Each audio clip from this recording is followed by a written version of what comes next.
Not sure that we need Ben Affleck or Bruce Willis to go blow it up, but a massive asteroid is nearing Earth. It will be passing by today. The BL-86 asteroid was discovered back in 2004. It is the closest pass-by of an asteroid until the year 2027. According to NASA, this asteroid will pass within 745,000 miles of Earth. It's about 3 times the distance of the Moon, but it will not be visible to the naked eye. But with strong binoculars or a telescope, you'll be able to see it. The best time to look for it will be between 8 p.m. and 1 a.m. Eastern, provided that it's not overcast as it is right now in D.C. Earlier, I spoke with Dr. Jay Malosh, professor of planetary science at Purdue University, and asked him what sort of impact an asteroid the size of 5 football fields would have if it hit Earth. Well, let's say it would not be a good day in Washington if it were to strike the city. It would make a crater we estimate about 3 kilometers in diameter. As craters go, that's not all that big, but it would be devastating to be anywhere nearby that. It would not cause an extinction. We're not talking about the kind of rock that killed off the dinosaurs, which was a lot bigger than this one. But asteroid impacts are part of life on the Earth. We estimate that something about this size strikes about every 100,000 years. And there are many craters on Earth that are that size. So, this kind of thing is part of life on Earth. It's a rare event, but it can be very catastrophic when it happens nearby. Certainly so. And I mentioned in the lead up to this that the next close pass by after tonight would be in 2027. In that case, the asteroid 1999 AN10 could come within 37,000 kilometers from the Earth's center, according to NASA. That's only, 19,000 miles above the Earth's surface. Again, this would happen August 7th, 2027. NASA says a 0 probability of a collision in 2027. What say you? Well, I go by NASA. A lot of good people are working pretty hard to make these estimates, to get a good orbit, to predict the calculation.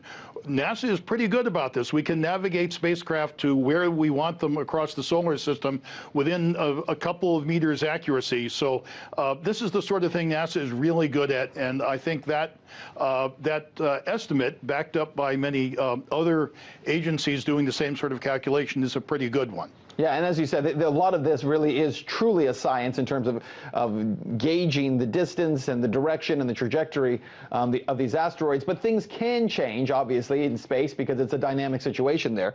Assuming, just for a second, that one of these asteroids were on a collision course with Earth, and we have to do something because it is a catastrophic event on its way.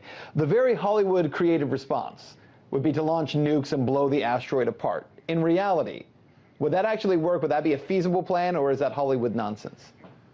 Well, it's not Hollywood nonsense. There are a lot of people in the defense community that think that that is probably the best way to deflect asteroids.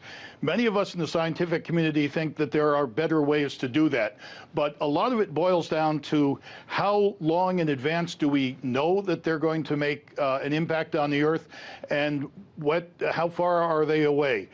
For example, we only need to change the velocity of this asteroid by a centimeter a second, something about that fast, if we know about it 10 years in advance.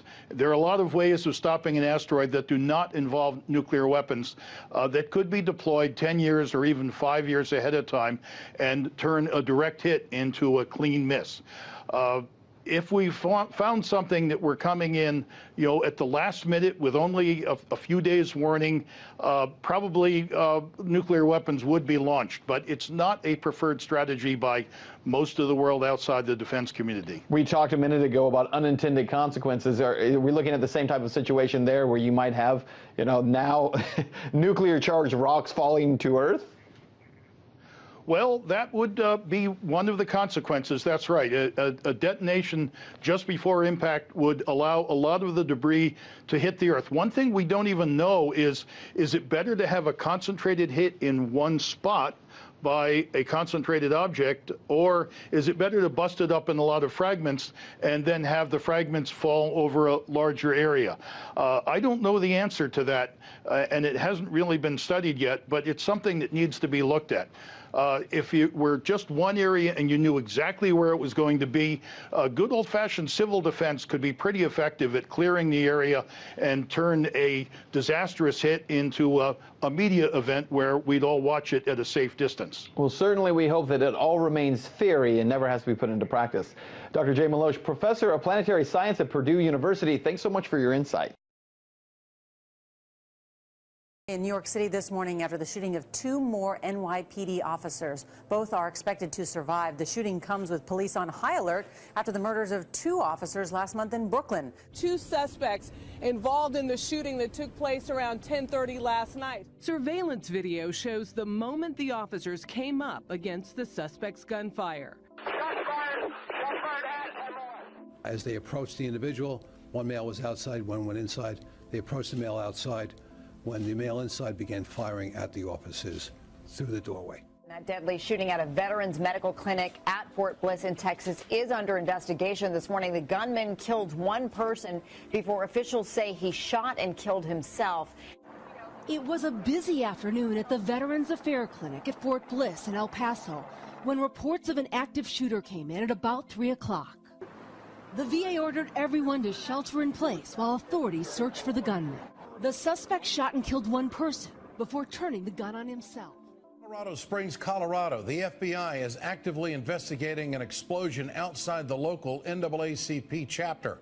Bomb squad members combed the scene after an explosive device detonated against the building. Well, this year's flu season has reached record-breaking levels. Nationwide, at least 21 children have died so far. So many people are getting sick with the flu this year that nationwide CDC officials are declaring it an epidemic. Local hospitals are suing Multicare because of mandatory flu shots with the risk of losing their jobs if they don't comply. Multicare is taking it one step further, requiring every employee to get a flu shot or make a plea to a special committee as to why they shouldn't. The nurses union says failure to do so could mean termination. And some nurses have been forced to take the flu vaccine even though they have religious or personal objection because they're afraid of losing their jobs. If they don't comply, they can be fired. And that's a completely different animal than we've seen in the past. The Atlanta fire chief terminated after publishing a controversial book. In it, he describes homosexuality as a perversion, vulgar, and inappropriate. According to a city council member, the chief then distributed the book to his staff. Cochran said as a Christian, he is not apologetic for writing it. And everything I wrote in the book is based on scripture. It's not opinionated.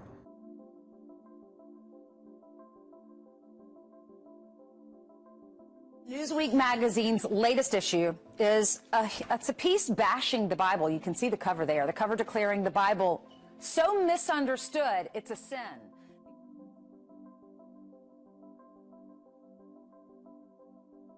Big Brother invading more of your privacy. FBI setting up decoy cell phone towers able to scoop up your calls and your texts, claiming they don't need a search warrant to do so. The FBI revealed that it has established cell phone towers so that when you have your cell phone in your pocket or your purse or on the front seat of your car and you're driving by, the towers lure the signal into government computers, and that enables the government to capture any conversation you have on the cell phone or any texts or email. Wearable technology is once again all the rage at this year's Consumer Electronics Show. It's giving people quicker access to information, including, probably most relevant right now, information about themselves that they didn't have.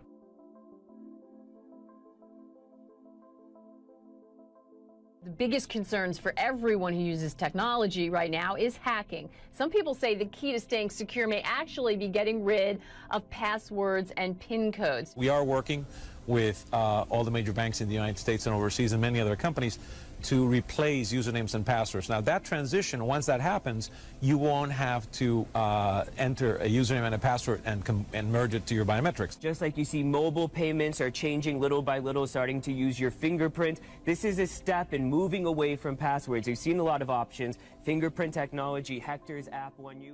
We have these cards that have RFID chips in them, like you mentioned, constantly broadcasting. In 2015, all cards are going to this, but not just credit cards, debit cards, driver's licenses, student IDs. 2014 is going down in history as the year with the highest level of persecution of Christians in modern times. Hey, John, well, it is a very dangerous time to be a Christian. torture, beheadings, destruction of property, all increasing. And that's according to the Christian watchdog group Open Doors USA, which released its annual World Watch List today.